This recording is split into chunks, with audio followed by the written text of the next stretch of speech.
Right. So also, again, one of the things that they will do, right, after I've exposed them, okay, and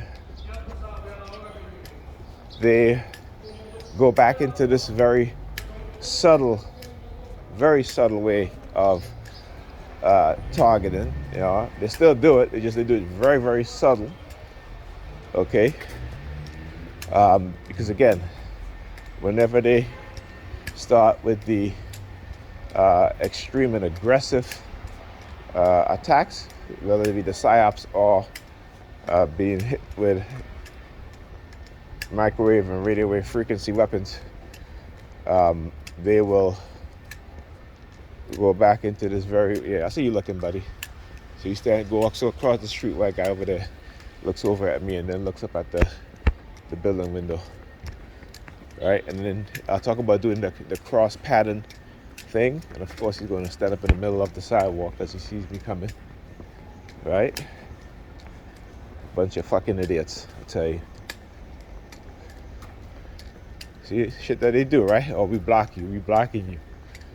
That's the type of subliminal message that they will send, right? This is the only purpose of walking in the middle and standing in the middle of the sidewalk as I'm walking.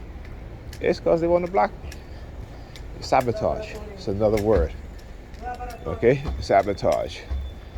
So, for example, when I'm playing Fortnite in any mission, they will sabotage the mission, meaning that if I'm exploring for resources in the game, they'll start the mission, and then as we defend whatever it is that we're defending, they will basically knock down or tear down the defenses that I've built, right? So from fighting against the zombies or what have you, they will knock down the walls, right, and the traps that I built, so that we will lose the mission, or right?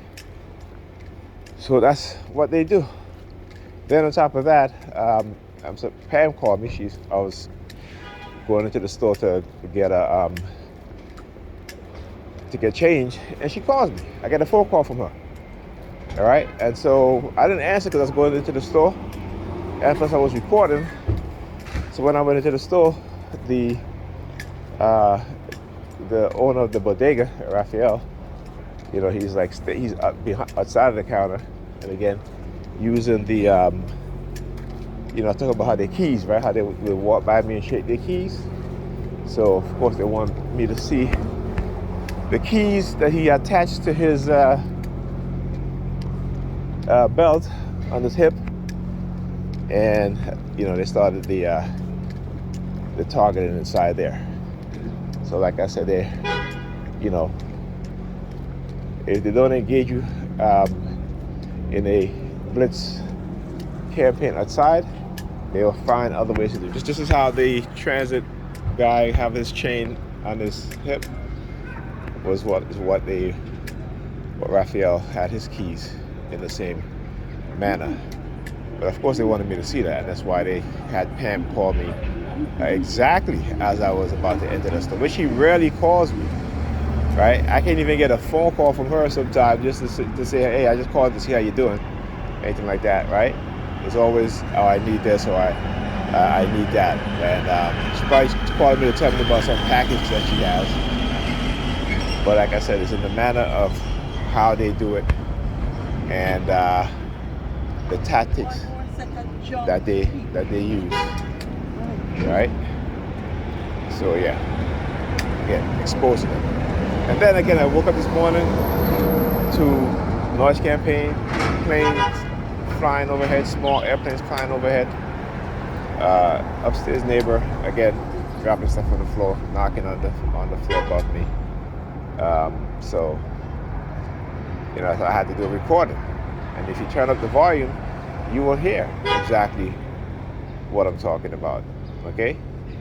And it can get extreme sometimes. So, but when they realize I'm recording, they will stop, right? But I get sometimes I get just a few, maybe a minute or two of them engaging in the noise campaign, and then they'll stop. But if I'm not recording, they will continue at night, the entire night. All right. So again, this is what they do.